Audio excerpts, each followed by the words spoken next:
It's Laura Eubanks of Design for Serenity with your succulent tip of the day. And before I give you the 411 about where we are and what we're doing, it's a celebration because we went ahead and pulled all of the merch from our campaign off of the Teespring because it was a limited time. We only, we're going through Heart Month, and you stepped up.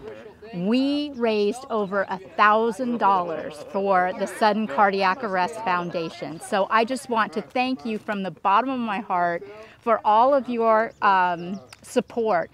I think y'all bought like 161 shirts. I mean, it was just crazy. So thank you, thank you, thank you. Can't say enough about that. So we are in Oceanside. I know it's a little far afield for me. But my wonderful client lied to me when we talked initially, and oh no, we're not really in Oceanside. It's more like San Marcos Vista, So I believed her, and here we are. It's Oceanside. But what a fun project this was. This front yard was a lawn, sort of. It has, a pretty significant downslope. And we worked with that here by creating a dry stream bed, which is so useful when it rains, to really divert the water to the drain and out onto the street. I planted, this is old. I mean, this installation I think is like at least 4 years old, and this is the first time I've been out since installation. The client has done a masterful job of maintaining and keeping it clean of weeds, but she's in over her head now. Because, you can see that these Crassula argenteas are really starting to get trunky and tall and overpowering. And in a garden this small, we don't want plants that big. Now, I know all of you collectors from other places are gasping in horror right now, but remember where we are. We are in San Diego, and Crassulas, these are landscape plants. Like you grow rhododendrons back east, we grow crassulas here in Southern California. So to dig this up and cut it up and reset it is not sacrilege here. Right now I've got the guys doing some basic deadheading because I didn't want to get into the meat and potatoes until I had a chance to walk you through. Here is a big agave attenuata, and you can see here we've got some grooming to do. There's actually, I think this is narcissus or some sort of bulb under here. Looks kind of like weeds. We've got some dead leaves. We've got some pups. Normally, I would dig this out and cut it up and reset it because I'm not a huge fan of the trunk on the attenuata, generally speaking. But because of its location here at the corner and how it's kind of delineating the properties, and it's got some weight, I'm going to let that ride. See here, our Kalanchoe luciae have bloomed out. These plants are done, but yay, not sterile. See, these behind, there are tons and tons of pups. So many of you say, well, gosh, can't you just do that? Can't you just knock off the blooms and get on with your life? You can, but this is done. So these leaves are going to die back. So I'm all for just getting rid of it now rather than watching the slow demise. This Petalanthus macrocarpus, they did their best. They have tied it with heavy rope. Not really the look that we are going for. So this plant just got a little top heavy. What we'll do is just cut into it and lace it out and release some of the weight so that it'll stand upright without the need of support. Like this cotyledon, orbiculata, long fingers. If you look down in the middle here, you can see all of the trunks. That's just not a good look. And this is a plant that does really well as a cutting. So this will be dug out. We'll cut up all the pieces. We'll reset them. This client is also super excited to share a lot of the cuttings with their homeowners association. So, again, succulents keep on giving. The Kalanchoe orgialis. This one is a slow one. When you work with it as a cutting, it can take forever to reroot. So I'm going to step back and make some executive decisions about whether or not I want to do that or just kind of let these ride. These sticks on fire, the Tirucalis, are all coming out. We'll be cutting off pretty top pieces and resetting. because, yeah, look at that milkweed. It's like 4 feet tall. These are a hot, hot mess. The client also has plumeria in the yard. I didn't plant these, but I love them. Plumerias are a succulent plant, meaning that they store water and nutrients in their stems. So they're just, you know, sans leaves right now because it's winter, but they will leaf out and be beautiful here shortly. Look at this fantastic orange bench. I can't take credit for that. They did that, and I think it's smashing. We did a little flagstone bridge over the dry stream, which is really fun. This aloe grenadiensis or camperi or dahlia or whatever you want to call it is stunning right here. I'm going to let this ride. I just love how this has matured. This Senecio amaniensis is going to need to be brought down. It's starting to take over the house. But basically, you know, I don't hate this bed. I'll probably dig up and reset this crassula, and then we'll pop in some more burgundy lava because I see some dirt in there. More of the orbiculata that needs cut and reset here. One really neat surprise that she's got is her Aeonium sunburst has decided to crest. So, oh my gosh, she's got like 2 or 3 crests. We really want to support this. So, oh gosh, that wood is tough. I am going to, yes, cut it off. We'll clean it up. Look at this. Isn't that so cool? This is just like the one at my house. And we did the same thing. Yeah, we did the same thing to it. It'll be fine. We'll reset this in a place where it can really be seen and appreciated. And then just also reset these singles as well. So that's going to be, because this thing weighs like 5 pounds. That's going to be really, really exciting. I wasn't here for 2 minutes before I broke a pot. This barrel cactus in this terracotta pot, you know, it looked to me like it needed flipped. So when I went to flip it, yeah, but that's okay. You know, I work with broken pots all the time. So what I'm going to do is I'm going to dig the barrel out of the ground. I'm going to cut up its roots a bit to slow down the growth. And then I'm going to reset it in the ground and then tuck this broken potted piece around. Well, just trust me, it's going to look really good. Promise. So if you break a pot, don't panic. You know, my little tapestry areas that I did all those years ago are still looking really good. I'm so thrilled how all of these delicate little sedums have survived and thrived here in this front yard. Full sun. This over here is something of a hot mess. Oh gosh, these Aeonium Zwartkopf have taken off the black rose. They're gonna, you know, all the arboretums here are gonna have to be cut and reset. You know, this is neat. The Aeoniums that bloom, the bumblebees love them. They throw off a pretty yellow flower. You know, I don't really want to cut that off, but since I'm not going to be here anytime soon, I probably should, so that it's done for her. The aloe blue elf, I'm glad I didn't put a whole lot of this in this garden because it's not the most happy. But I am going to work with it, clean it up, and see if we can salvage it. This little setosa, I think this is Echeveria setosa. Look at that. Incredible rosette. But again, see how woody it is? This is something that we'll dig out, cut off all the pretty parts, and then reset. This Echeveria gibiflora, believe it's a sea dragon with its cranunculations, is just so much fun. This, the scientific term for this type of growth is ball sacky, so you might want to write that down. And then over here, the superbum, the Graptopetalum superbum that I just adore. Also looking a little misshapen and leggy, so we'll cut those up and reset. Trim back all the Portulacaria.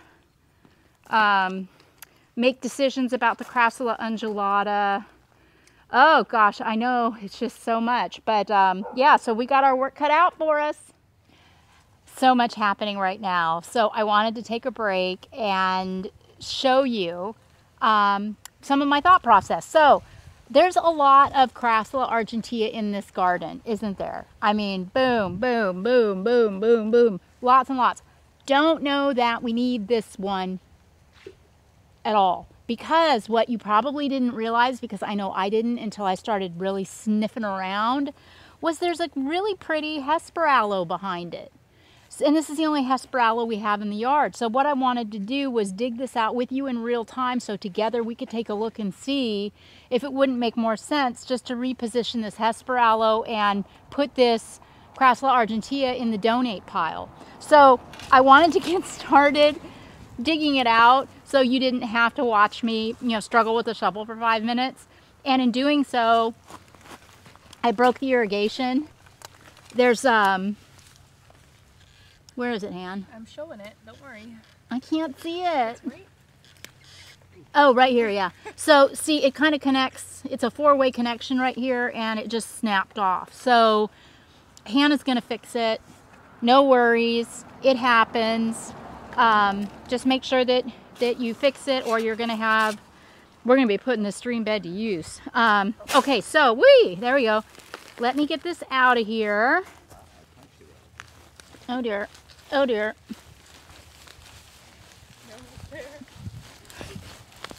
I'm there, okay. Yeah, wow, okay. Let's look at it together, shall we? And let's not trip over these barrel cactus. Okay, I'm gonna set this at the curb right now.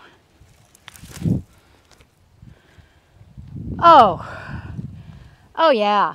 Yeah, you know what? I don't think I even need to move that Hesper aloe. I don't think I need to do anything here at all except clearly fix the irrigation, address the elephant in the room, which is this giant milkweed.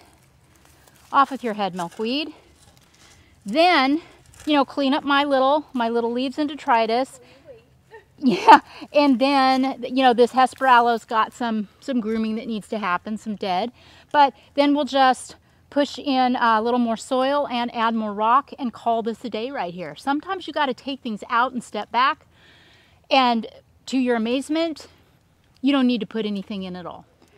We did it! So, myself, Mel, Kevin, and Hannah came in with a whip and a chair and just tightened this gorgeous installation right on up. Now you'll notice I took out a Crassula argentea there, and I'll have Hannah go over and show you all the leftover plants for the association when we're done.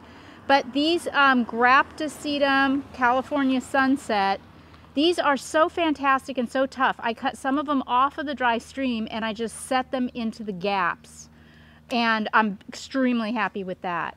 Did not have to touch this cute little grouping at all. We deadheaded a couple of the Kalanchoe luciae that had bolted and bloomed out. Look at these barrels. This one's having babies. This, me and my barrels. But note too how I staged them at alternating heights.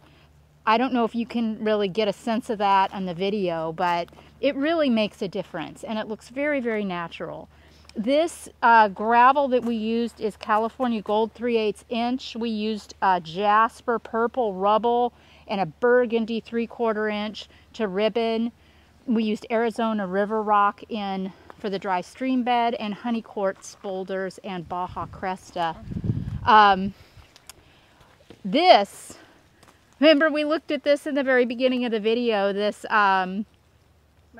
Yeah, this macrocarpa. Hannah fixed it. She just took off the rope and just laced it out. She took off the weight, and now it looks terrific. She probably took off as much as there is left of this plant, but that's showing the little cutting pieces. Oh, you're showing the pieces where you cut, and that's how you do that.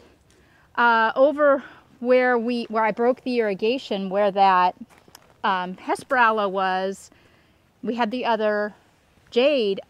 Yeah, I mean, this just looks fantastic, just like this. We didn't need to put anything back. The Hesper aloe looks amazing. Yeah, we just threw some gravel down after we fixed the broken irrigation.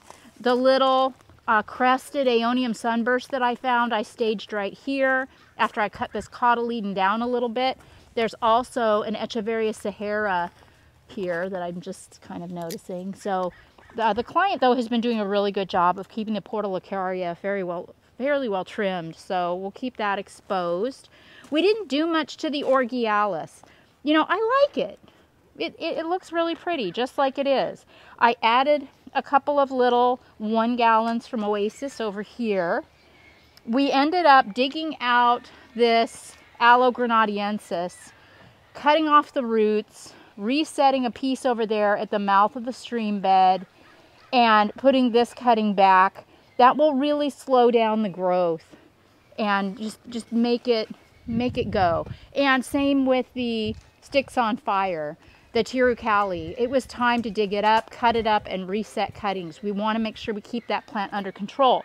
And as a testimony to microclimates, you'll note that this Kalanchoe orgialis in the raised bed is so much happier than the ones out in the exposed area of the yard, which tells me that in this microclimate, this plant really prefers a little shade. You know, so don't be afraid to move things around in your yard. If something's pouting, try moving it 6 feet to the left or right. Didn't really do much in here except add more rock. This is just super tight. I cleaned up and reset some of the aeoniums and the blue elf and the setosa. This was really interesting. This crenunculated echeveria is basically growing from a dead, hardened off stem. So I put a little dirt underneath right here so that hopefully it'll throw off some air roots and gain some support. I took the Superbum and cut and reset all of those too. And the only thing that I really have left to do here, remember early on I told you that first thing I did was break the little terracotta pot. So I'm just going to take this broken pot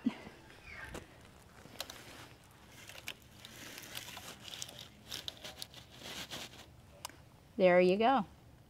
Fixed it. No harm, no foul. So, this garden is all on subterranean drip. The clients are doing a great job of watering when needed, not overdoing it. We didn't lose a single plant. Nothing is diseased. We didn't have to use any, we didn't have to treat anything for any kind of diseases. So that was good. And this area on this side of the drive, this Mediterranean fan palm was already here, obviously. But we planted, some aloes and the Sticks on Fire, which we used as a cutting here, and just worked ribbons to kind of connect their property with the neighbors. We're real happy with that. And then that's all of our leftovers for the association. Tons of plant material for them to use around the neighborhood. So that feels really awesome too, to know that the plants will just continue to give and give and give. So yeah, this was amazing. I mean, I am so pleased with this, and I guess I'll be back in another 3 years, I guess, to do it again. If you guys have any questions about anything that we've discussed, about any of the plants or methodology in this design, please don't hesitate to ask in the comments. And again, thank you so much for subscribing. We're getting super close to 100,000 subscribers, and we're super excited about that, so thank you. And thank you again also for all of your wonderful support and for buying all those t-shirts at the shop for our campaign. This has been Laura Eubanks reporting from Oceanside, California with Kevin, Mel, and Hannah, and your succulent tip of the day. Bye, guys.